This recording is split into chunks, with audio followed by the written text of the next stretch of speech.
Last last class में हमने bacteria पर चर्चा की थी। हमारा यानी मोनेरा के अंतर्गत जो बैक्टीरिया वाला पोर्शन था वो लगभग पूरा कंप्लीट हो गया था। आज हम कवक और शैवाल पर चर्चा करेंगे। तो स्टार्ट करते हैं कवक से। कवक कवक ये किसके अंतर्गत आता है? फंजाइल के अंतर्गत आता है कवक। कवक विषम पोषी या परपोषी यूकेलियोटिक जीव है। यूकेलियोटिक जिसके अंग पूरा विकसित होते हैं उन्हें यूकेलियोटिक कहा जाता है। और जिसमें केंद्रक झिल्ली, ठीक है, यूकेलियोटिक और पेकेलियोटिक में मेन डिफरेंस क्या है? यूकेलियोटिक में केंद्रक झिल्ली उपस्थित होती है और प्रोकैरियोटिक में केंद्रक झिल्ली नहीं होती है। तो कवक कैसा है? विषमपोषी यूकेलियोटिक जीव है। विषमपोषी का अर्थ हुआ कि जो दूसरे जीवों से पोषण ग्रहण करें, ठीक है, यानी अपने पोषण के लिए, अपने भोजन के लिए किसी दूसरे जीवों पर निर्भर होते हैं, उन्हें विषमपोषी कहते हैं।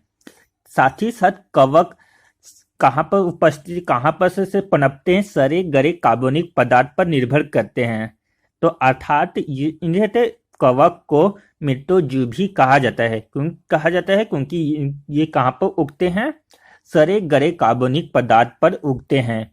कवक में काइटिन नामक जटिल शर्करा की मनी होती है। कवक में काइटिन नामक जटिल शर्करा की मनी होती है। कोशिका भित्ति पाई जाती है। जो कोशिका भित्ति जो पाई जाती है वहाँ किसकी मनी होती है? काइटिन नामक जटिल शर्करा की मनी होती है। उदाहरण, कवक के उदाहरण क्या है? मशरूम, जिसे से और नाम क्या है? स्थानीय भाषा में पुत्तू भी बोला जाता है। मेनली जो आदिवासी ट्राइबल एरिया है वहां पर मशरूम को पुत्तू बोला जाता है। कवक मेनली बहुकोषी होते हैं, बहुकोषी यूकेलियोटिक होते हैं। लेकिन इसका मात्र एक एग्जाम्पल है एक कोषी यूकेलियोटिक, जो कि ईस्ट है। ईस्ट क्या है? कवक का एग्जाम्पल है। और कवक में भी एक कोषी यूकेलियोटिक कवक है। अब देखते हैं सबसे बड़ा कवक। सबसे बड़ा कवक का नाम जाइंट कैल्पस है, जिसका साइज 100 से 200 तक माइक्रोमीटर तक होता है। और सबसे छोटा जो कवक है उसका नाम है माइक्रोमोनोरस। जैसे हमने बैक्टीरिया में देखा था, मोनेरा में देखा था सबसे छोटा था, तो मोनेरा कौन सा है? माइक्रोप्लाज्मा है, गेरिकोसेप्टम था। तो उसी के कवक में सबसे बड़ा कवक जाइंट कैल्पस और सबसे छोटा कवक माइक्रोमोनोरस है, जिसका 1 से 3 माइक्रोमीटर तक होता है। कौन? माइक्रोमोनोरस। इसका प्रयोग बेकरी उद्योगों में मेनली किया जाता है ताकि वहां फूले, ठीक है। ईस्ट का यूज कहाँ पर किया जाता है? मेनली बेकरी उत्पादों में किया जाता है। अब कवक के एक तो उदाहरण हो गया मशरूम, दूसरा एग्जाम्पल हो गया पेनिसिलियम। अब पेनिसिलियम पर चर्चा करते हैं। पेनिसिलियम की खोज एवी एलेक्जेंडर फ्लेमिंग ने की थी। एलेक्जेंडर फ्लेमिंग ने की थी। कब की थी? 1923 में की थी। पेनिसिलिन की खोज एलेक्जेंडर फ्लेमिंग ने 1923 में की थी। फ्लेमिंग ने एक कौन चीज की खोज की थी? जनरली हमें याद रहता है कि फ्लेमिंग ने पेनिसिलियम की खोज की थी। और दूसरा जो इन्होंने जो खोजा था उनका नाम हमें नहीं पता रहता। तो आपको याद रखना है कि फ्लेमिंग ने माइक्रोजाइम की भी खोज की थी। ये पेनिसिलिन किस तरीके से यूज किया जाता है? एंटीबायोटिक यूज किया जाता है कि एंटीजन यूज किया जाता है कि एंटीबॉडी यूज किया जाता है? तो ये पेनिसिलिन एंटीबायोटिक की तरह प्रयोग किया जाता है। याद रखना, काफी कंफ्यूजन होता है। एंटीजन की तरह यूज किया जाता है कि एंटीबायोटिक की तरह यूज किया जाता है? तो पेनिसिलिन आपको याद रखना है कि पेनिसिलिन एंटीबायोटिक की तरह यूज किया जाता है।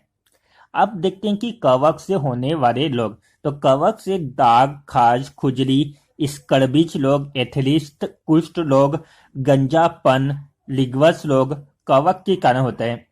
कौन कौन से रोग? दाग, खाज, खुजली, एथलीट, कुष्ठ रोग, गंजापन रोग, लिग्वस रोग। एथलीट और लिग्वस रोग आपको याद ही रखना है। ये एग्जाम में बहुत ही ज्यादा पूछा जाता है कि एथलीट और लिग्वस रोग किसकी वजह से होता है? तो कवक की वजह से होता है। अब कवक में कौन से कवक की वजह से? एस्परजिलस कवक की वजह से। लास्ट क्लास आपने देखा होगा तो मैंने बताया था कि कवक में एस्परजिलस नामक तत्व पाया जाता है, जिसकी वजह से बीमारी फैलती है। सारे में नहीं पाया जाता। जैसे मशरूम खाते हैं हम, तो मशरूम खाते हैं उससे कोई बीमारी नहीं होती, लेकिन जिसमें एस्परजिलस पाया जाएगा उसकी वजह से बीमारी पैदा होती है। अब कवक के अध्ययन को क्या कहते हैं? कवक के अध्ययन को माइक्रोलॉजी कहते हैं। कवक में हरित लवण नहीं होता, जिसके कारण यह स्वपोषी नहीं है। यह अपने भोजन के लिए किस पर निर्भर करती है? जैसे मैंने ऊपर बताया था कि कवक विषमपोषी। विषमपोषी क्यों है? क्योंकि इसमें हरित लवण यानी क्लोरोप्लाज्मा नहीं पाया जाता। और क्लोरोप्लाज्मा में क्या होता उपस्थित होता है? क्लोरोफिल होता है, जिसकी वजह से प्रकाश संश्लेषण होता है। ठीक है, आपको ये याद रखना है कि अच्छा, ये इस कमेंट सेक्शन में आप बताइए कि प्रकाश संश्लेषण यानी पौधे का जो रसोई घर है, पौधे का रसोई घर किसे कहा जाता है? अब हम चर्चा करते हैं शैवाल पर। शैवाल में हरित लवण उपस्थित होने के कारण अपना भोजन स्वयं बनाते हैं। अगर इसमें हरित लवण उपस्थित है तो ये अपना भोजन स्वयं बनाएंगे। कैसे बनाएंगे? प्रकाश संश्लेषण की क्रिया कैसे बनाएंगे? और ये कैसे होंगे? स्वपोषी होंगे कि विषमपोषी? ये स्वपोषी होंगे, क्योंकि इसमें हरित लवण होगा और अपना भोजन ये स्वयं बनाएंगे। शैवाल में 5 प्रकार के हरित लवण पाए जाते हैं। A, B, C, D, E category में इसे डिवाइड किया गया है।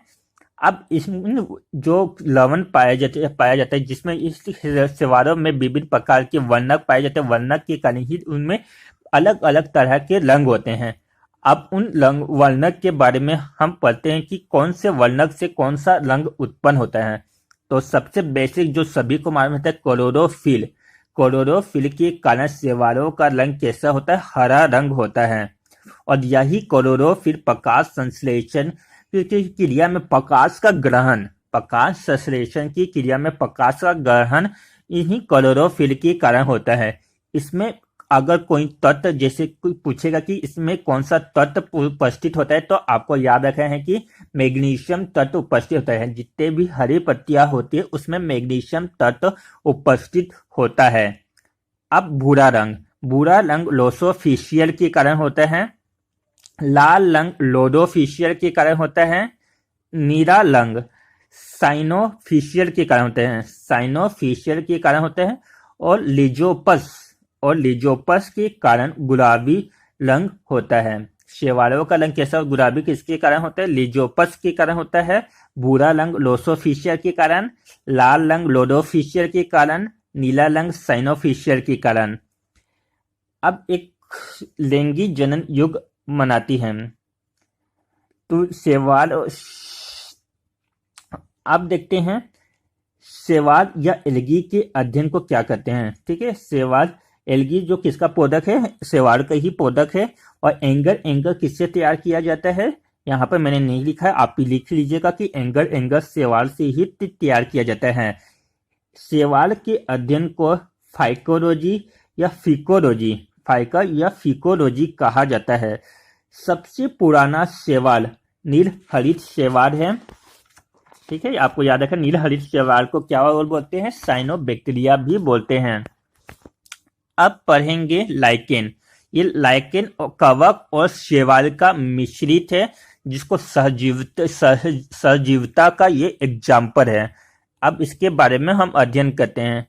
कुछ कवक नील हरित शैवाल यानी साइनोबैक्टीरिया के साथ स्थायी अंतः संबंध बनाती है, जिससे यहाँ जीवित कहलाते हैं, सजीवित कहलाते हैं। इन्हीं को लाइकेन कहा जाता है। लाइकेन अक्सर पेड़ों की छाल पर रंगीन धब्बों के रूप में होते हैं। कैसे दिखते हैं? रंगीन धब्बे। ठीक है, पेड़ों की छाल में जो रंगीन जो धब्बे दिखाई देते हैं वहां लाइकेन के कारण ही होता है।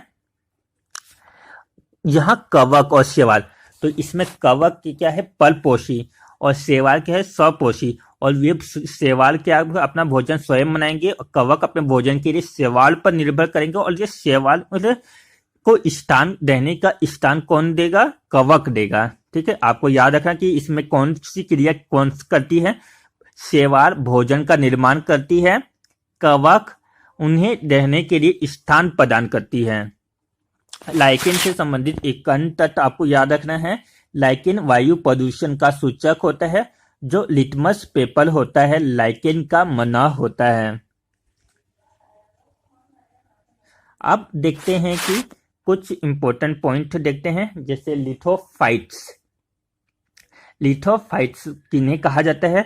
पत्थर या चट्टानों में उगने वाले पौधों को, पत्थर या चट्टानों में उगने वाले पौधों को लिथोफाइटस कहा जाता है। हाइड्रोफाइटस, हाइड्रोफाइटस यानी मृदा रहित, यानी जहां पर बिना मृदा की यानी केवल सिर्फ पानी होगा वहां पर पौधों को उगाया जाता है, उन्हें ऐसे पौधों को हाइड्रोफाइट्स कहा जाता है। जीरोफाइट या जेरोफाइट, मरुभूमि यानी रेगिस्तानी भूमि पर उगने वाले पौधों को जेरोफाइट कहा जाता है। अब जहां नमक की अधिकता होगी वहां पर जो पौधे उगाए जाएंगे उन पद्धति को या वहां पर उगने वाले पौधों को हेलोफाइट, हेलोफाइट कहा जाता है। अब कुछ और इम्पोर्टेंट पॉइंट देख लेते हैं। प्रकंद, हल्दी और अदरक का खाने वाला जो भाग होता है वो प्रकंद होता है। आलू का हम कौन सा भाग खाते हैं? स्तंभ कंद खाते हैं। इसी प्रकार लहसुन का सल्क कंद खाने योग्य होता है। जिमी कांदा का घन कंद खाने योग्य होता है। आपको ये याद रखना है, ये मैचिंग क्वेश्चन में आते हैं। प्रकंद हल्दी, स्तंभ कंद आलू, सल्क कंद लहसुन और जिमी कांदा का घन कंद खाने योग्य होता है। कपी, कपी का अर्थ होता है समूह में रहने वाले जानवर। गिब्बन, आपको ये टर्मोलॉजी याद रखनी है। कपी समूह में रहने वाले जानवर को कपी या कपी कहा जाता है। गिब्बन लघु कपी होते हैं, यानी जिनकी जो कम संख्या में इसमें ग्रुप बनाकर रहते हैं उन्हें गिब्बन कहा जाता है। तो गोरिल्ला, गोरिल्ला और चिंपैंजी कैसे समूह के हैं? कपी समूह के हैं। और जबकि लंगून, रंगून लघु कपी समूह के में नहीं आते। रंगून कैसे रहते हैं? सिंगल रहना पसंद करते हैं, तो रंगून कपी समूह में नहीं आते, लेकिन गोरिल्ला और चिंपैंजी दोनों ही आते हैं।